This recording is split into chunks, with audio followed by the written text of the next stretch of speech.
Aurelius Pay was not merely a company. In the cutthroat world of financial technology, it was a colossal heart forged of steel and silicon. With every ticking second, that heart pumped millions of dollars across continents, processing massive corporate payments, high-speed wire transfers, and complex authentication protocols for thousands of corporations across the United States. In this realm, a few minutes of delay was not called an inconvenience. It was called a catastrophe. A system outage lasting only as long as it takes to sip a cup of coffee was enough to vaporize tens of millions of dollars, dragging along with it a collapse in trust that would likely take decades to rebuild. This story is a work of fiction created for entertainment purposes only. We hope you enjoy the story and have a truly relaxing experience. At Aurelius Pay, the infrastructure was the lifeblood. Everything else, from the gleaming marble-floored offices and luxurious glass-walled conference rooms to the expensive tailored suits of the senior executives, was merely a glamorous facade dressing the exterior. And deep beneath that facade, at one end of the spectrum of power, stood Andrew Foster. Andrew was 34 years old, carrying the title of Senior Systems Engineer. Yet if you looked at his appearance, that title seemed almost like a clerical error. In a world of people constantly trying to make the loudest noise to get noticed, Andrew chose to blend into the walls. He was quiet, carrying the silent demeanor of someone who has witnessed too much vanity and realized that showing off is entirely meaningless. New employees usually walked past him without retaining a single impression. In their eyes, Andrew was a dull man, always wearing slightly rumpled dress shirts, his hair perpetually unstyled. His eyes constantly bore the faint dark shadows of chronic sleep deprivation. On his desk, a cold cup of coffee was always forgotten near the keyboard, sitting amidst a chaotic tangle of sticky notes and cables. He stood completely outside the power struggles, the factional divides, and the toxic office politics that constantly simmered in the workplace. But to the engineers who had stayed long enough to understand the true nature of the machine named Aurelius Pay, they looked at Andrew with entirely different eyes. They knew that Andrew understood this colossal system the way a veteran surgeon understands every blood vessel and muscle fiber of a patient they have operated on hundreds of times. He knew the ancient API code layers that existed from a decade ago. He knew by heart the convoluted failover logic that 3 previous chief technology officers had proudly promised to clean up, only to leave behind a digital wasteland. He was the one who had manually patched and restructured the access control gateways through countless platform migrations. There were illogical lines of code, existing only because someone in the past wrote them to solve a problem that was no longer relevant. But if you pulled that code out, the entire system would collapse. Andrew knew all of that. He was the living memory, the walking encyclopedia of the company that no one had ever bothered to formally document. To the human resources system, he was just a name on an organizational chart. But to the system itself, he was the only person who truly knew where all the load-bearing walls were placed. Outside the suffocating doors of that office, Andrew was a single father. His daughter Chloe was 7 years old. She was a quiet, perceptive little girl, carrying a calm demeanor that sometimes unsettled adults who assumed children had to be ignorantly loud. His wife had passed away a few years prior after a long, agonizing battle with a terminal illness.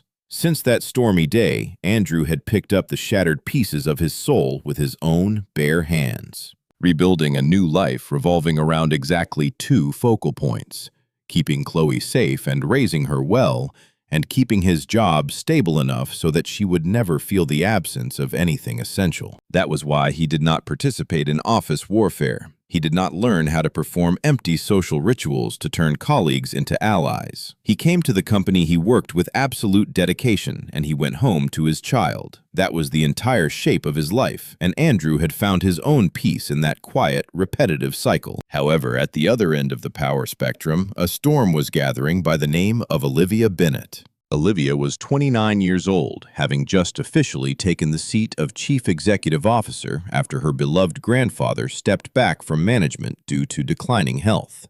Unlike the spoiled heirs who only know how to enjoy the fruits of their lineage, Olivia was a legitimately accomplished woman. She was sharp, possessing a formidable academic record and a brilliant resume in investment analysis and corporate strategy that she had earned with her own two hands. She had spent years of her youth proving her capabilities in boardrooms reeking of old money, where older men sat with their arms crossed, waiting for her to fail. But leading Aurelius Pay was a categorically different challenge from anything she had ever experienced. This was a massive, complex machine aging by the day, yet carrying life or death risks. Moreover, she was taking it over during a transitional period riddled with instabilities the company had not thoroughly prepared for. The pressure to prove she was not merely a name tied to a family tree weighed heavily on her shoulders, shaping every instinct and decision she made in her new role. Olivia was a woman of swift and ruthless decisions. She despised indiscipline and visible unprofessionalism. To her, chaos was synonymous with weakness, and she was determined to purge every remnant of that culture. In her very first week in office, Olivia announced a comprehensive operational review, tightening all standards and declaring a cultural reset, a shift she described as pulling the company out of the comfortable and complacent zone and into an era of accountability and discipline. But Olivia did not know that just beneath the surface of that ambitious agenda, in the darkest, deepest depths of the technical infrastructure she had not yet had time to examine, a ticking time bomb had already begun its countdown. 2 days before the morning that would reshape Olivia's entire career, Andrew Foster was sitting quietly in front of his monitors when he noticed an anomaly in the transaction authentication logs. At first, it was a minuscule detail, so small it was nearly invisible. A cluster of invalid access requests appeared at an extremely low frequency within the international processing queue. They mimicked the rhythm of legitimate internal traffic with such astonishing precision and sophistication that the system's automated filters completely ignored them, treating them as normal background noise. But Andrew saw it. With the intuition of someone who had lived with this system for a decade, he realized the pattern was wrong. It was like a skipped heartbeat that only the most familiar doctor could hear. These access requests were not trying to overload the system with a brute force DDoS attack, nor were they trying to trigger visible errors. No, they were doing something far more terrifying. They were learning. Andrew immediately traced the activity backward. His hands flew across the keyboard, sweat beginning to bead on his forehead as he peeled back the layers of code, and he discovered the truth.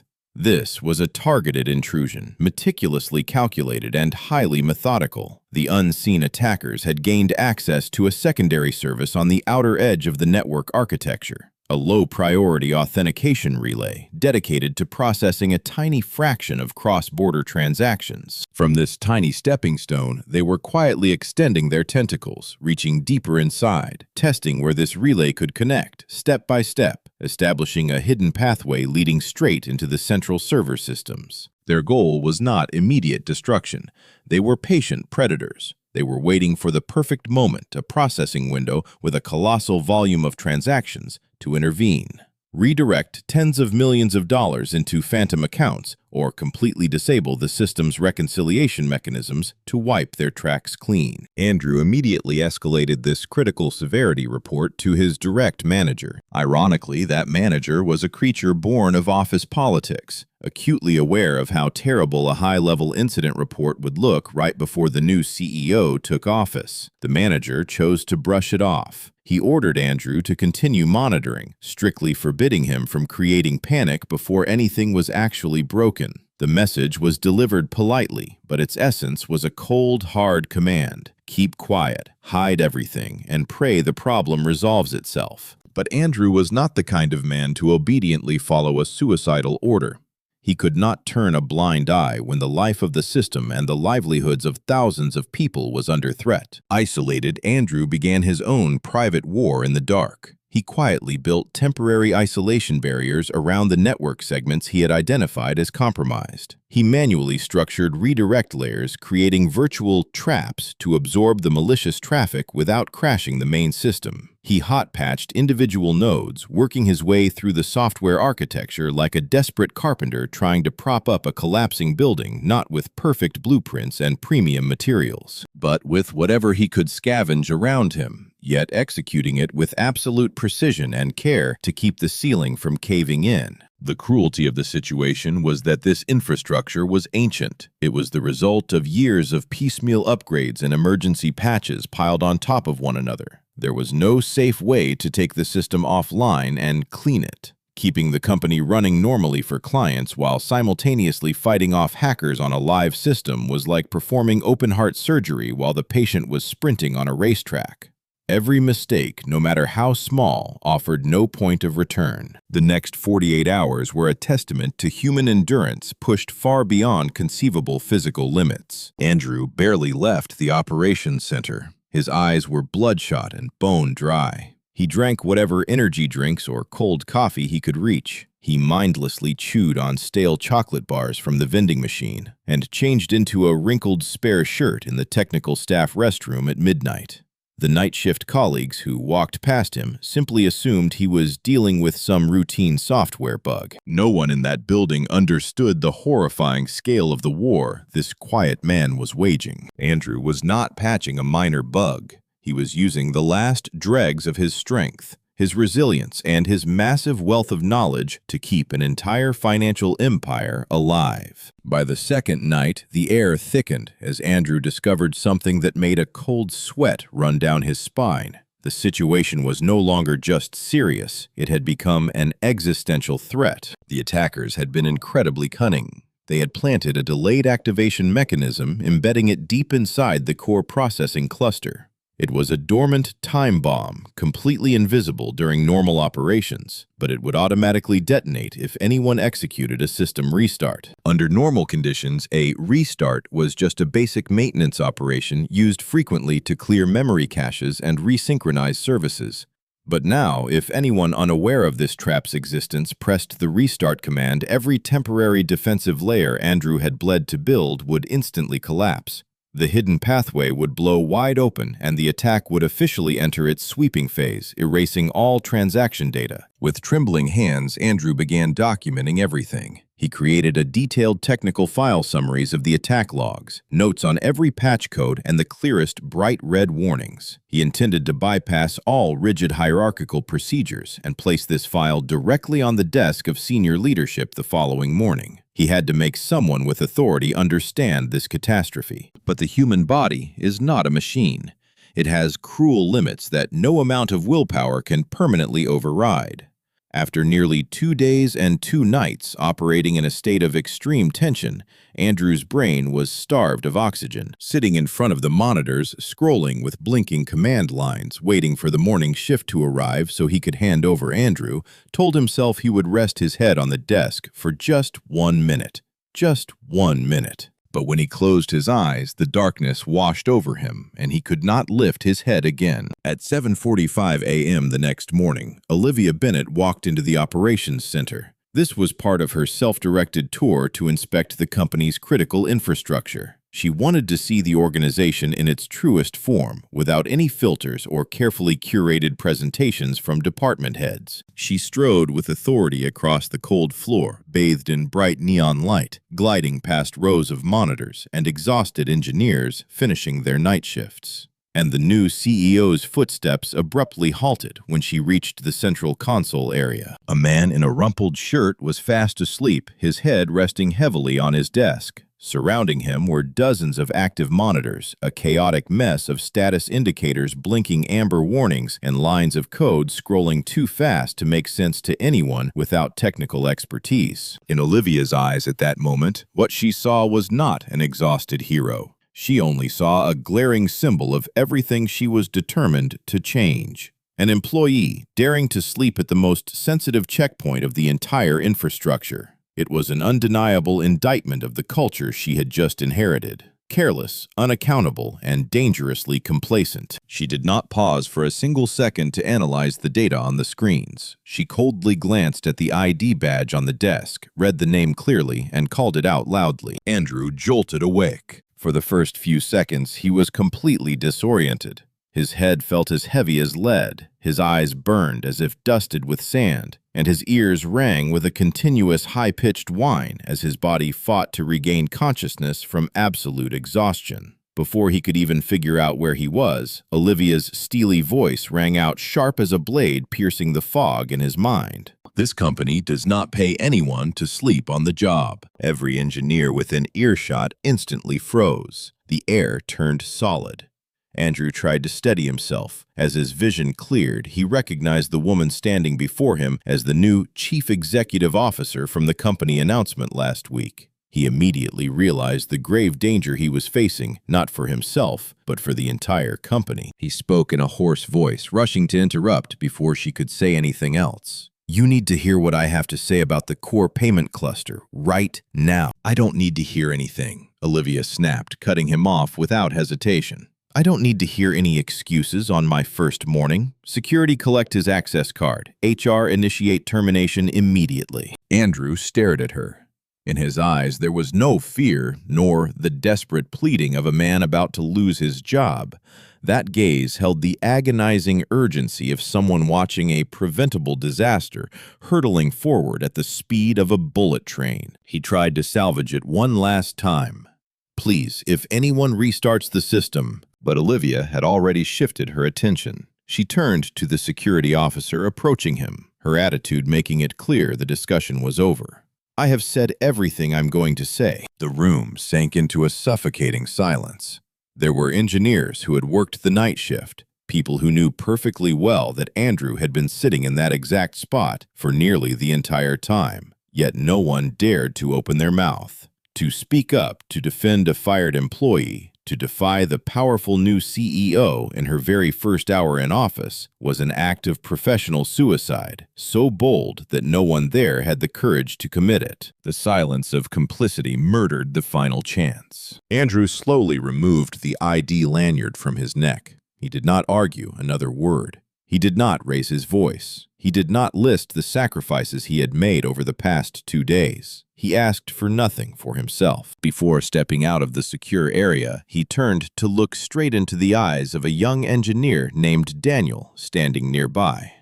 With a voice clear enough for a few people around to hear, Andrew left his final instruction: "Do not restart it." A few people shrugged, assuming he was being overly dramatic. A few others shook their heads, thinking it was just the bitter parting curse of a man who felt he had been treated unfairly. And Olivia, she did not register that statement as having any meaning whatsoever. In her mind, she had already marked this morning as a necessary act of leadership. A clean, clear signal announcing that the era of negligence was officially terminated. Andrew left the building at the pace of a man who had no strength left in his legs. He had not been given a single tiny opportunity to share what he knew. He clenched his jaw, not knowing if the warnings he had managed to leave behind in the shared folders would be enough to save the system. After Andrew left, the operations center seemingly continued to function normally. If one only looked at the surface of the dashboards, everything appeared under control.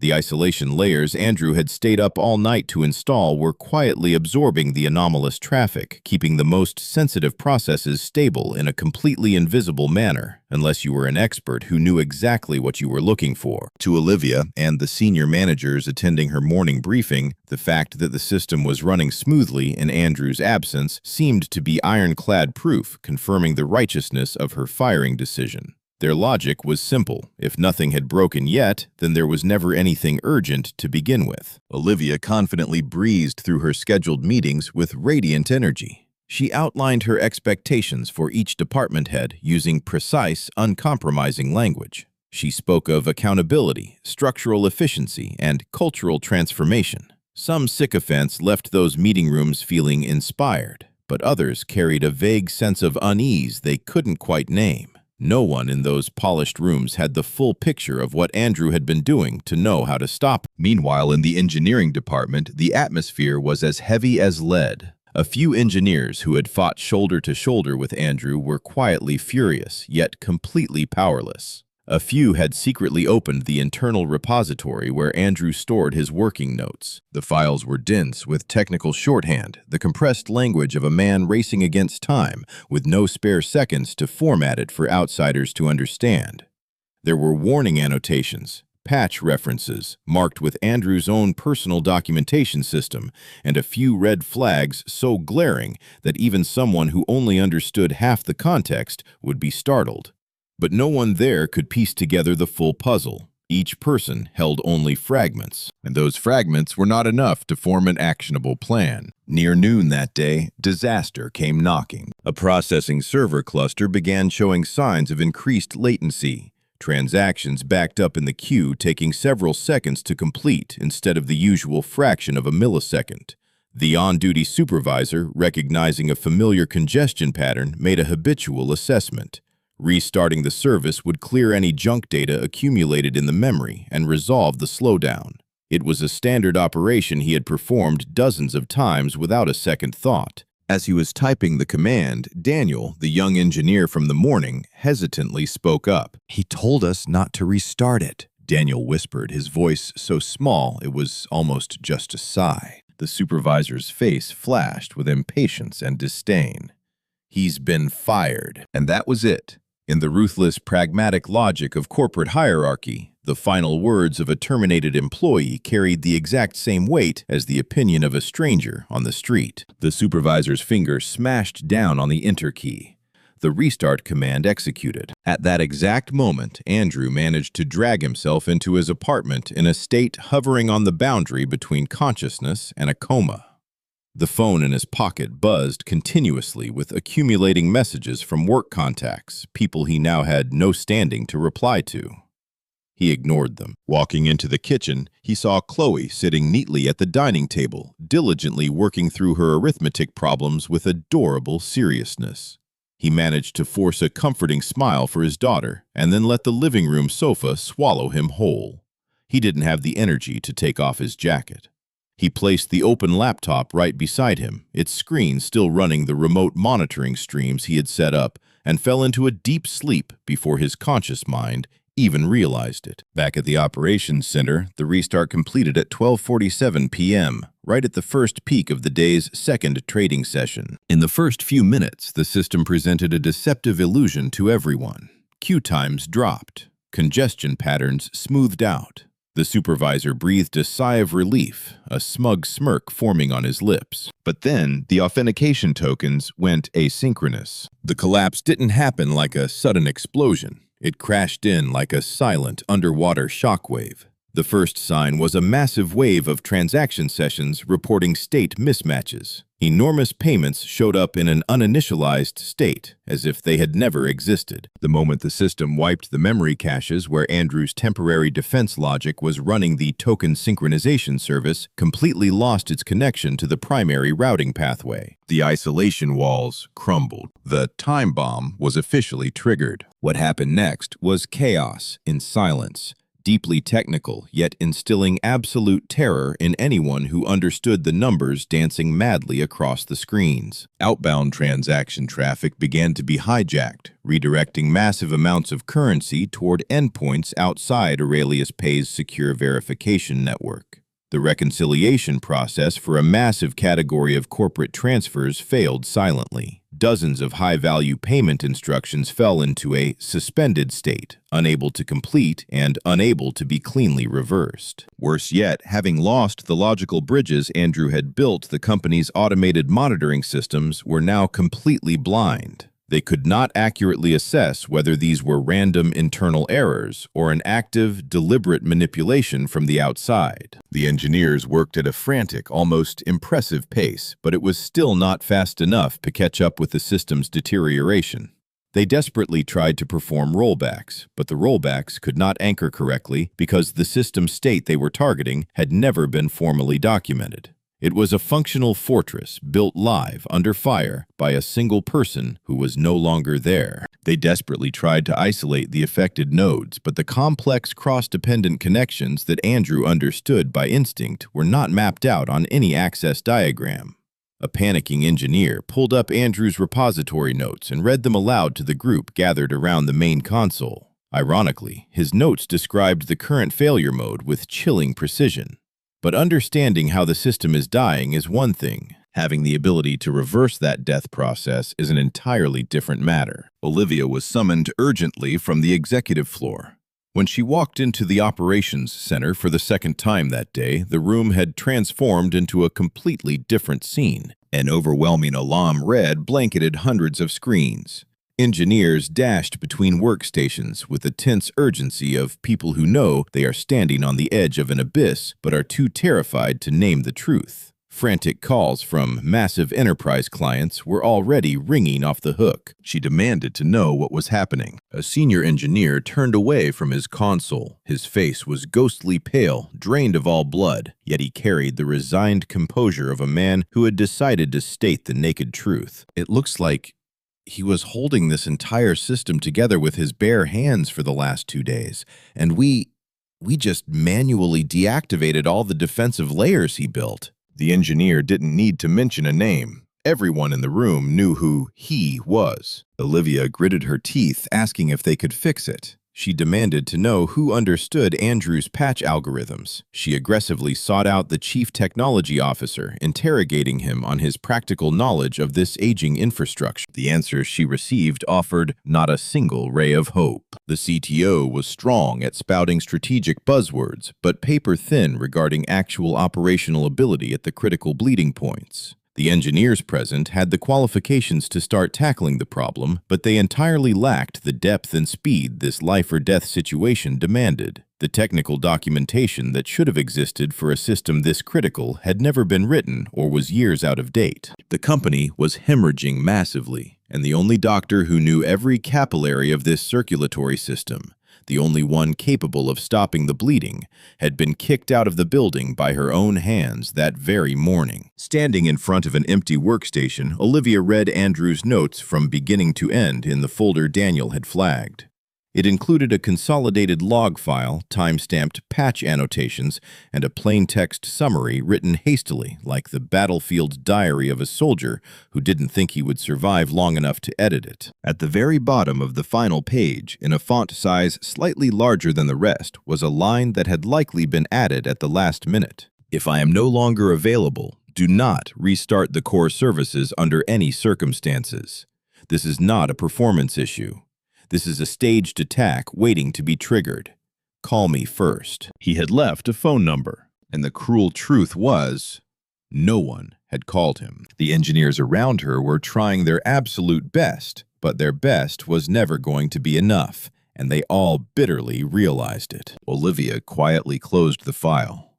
She sat motionless for a moment, her hands pressed flat against the cold desk. A wave of guilt and remorse surged up, suffocating her chest, a feeling that could not simply be brushed aside. She remembered that morning. She remembered Andrew's face when he tried to speak, the incredibly specific, agonizing urgency in his eyes. She hadn't misread it as meaningless.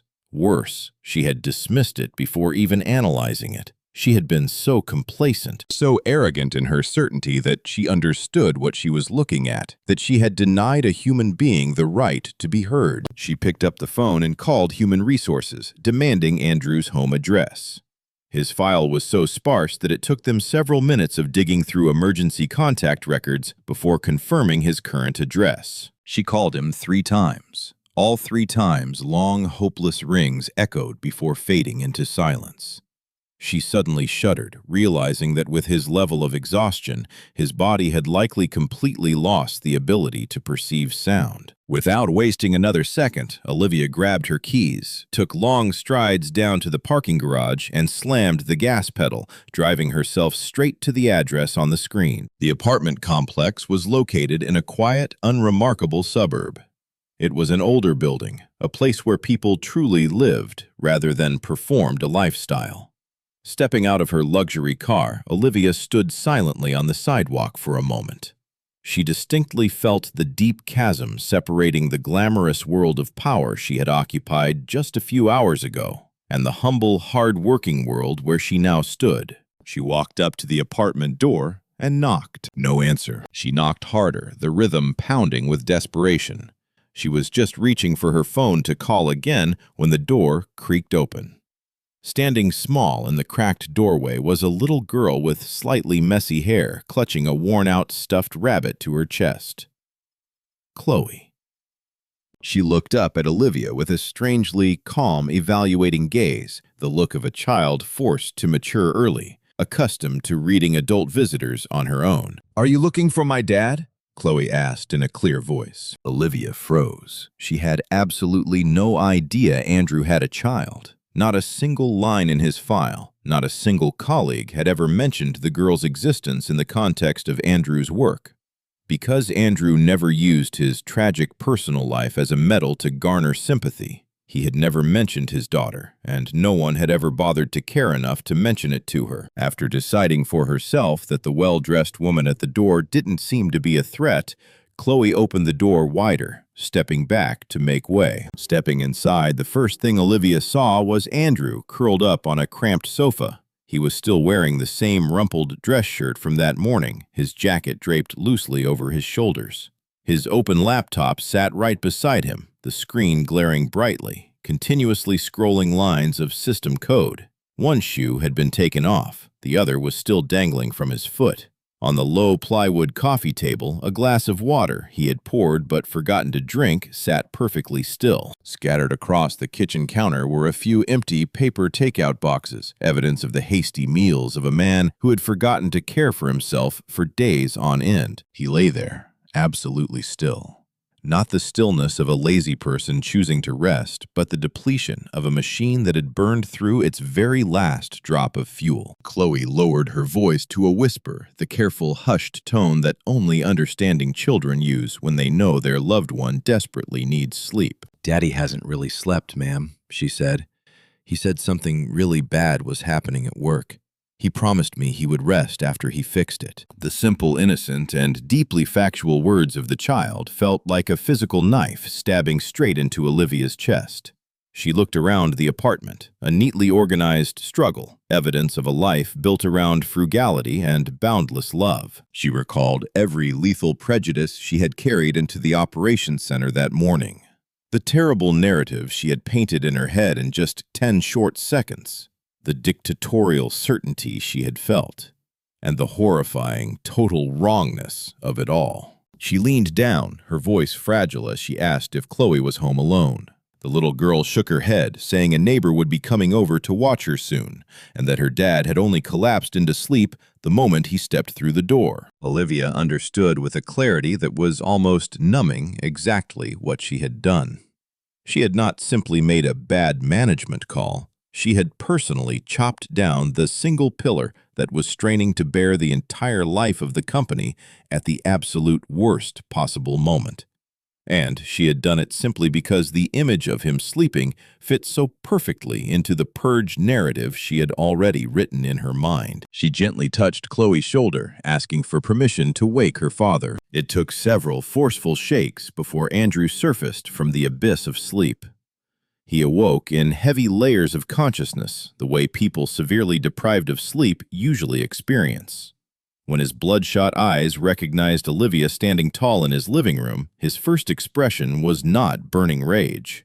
It was an extreme exhaustion, the specific fatigue of someone who had just been handed yet another unreasonable demand they did not want. He slowly pushed himself up to a sitting position. Not a single word was spoken. Olivia sat down on the chair opposite him.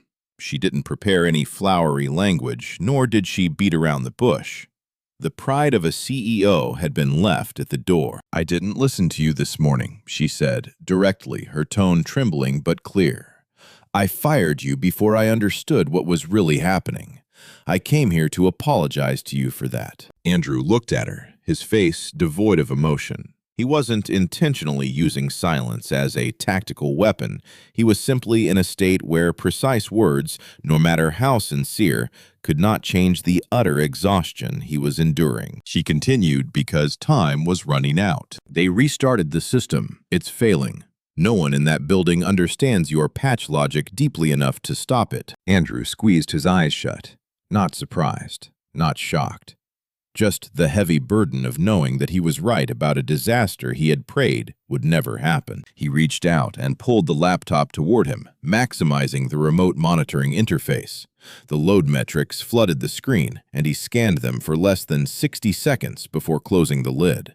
Those cold numbers confirmed exactly what Olivia's pale face was screaming. He didn't stand up immediately. Instead, he turned to look at Chloe. He tenderly asked if she had eaten, if she had finished her homework, and if Mrs. Harmon down the hall had confirmed she was coming over. Chloe answered each question with the calm patience of a child who understood that her beloved father was about to be thrust into another difficult battle, and she was determined not to make his burden any heavier.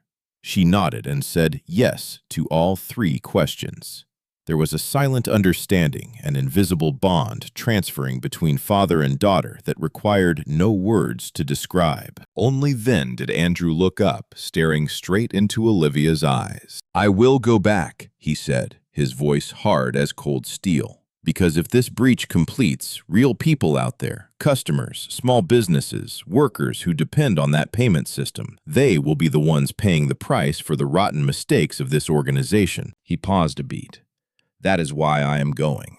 Not for your apology, and not for this job." He stood up, walked into the bedroom to change into a fresh dress shirt, whispered some loving instructions to Chloe, grabbed his laptop, threw on his jacket, and headed for the door. Before stepping out, he glanced back at his daughter one last time. Chloe stood there, raising the stuffed rabbit's arm to wave goodbye to her dad.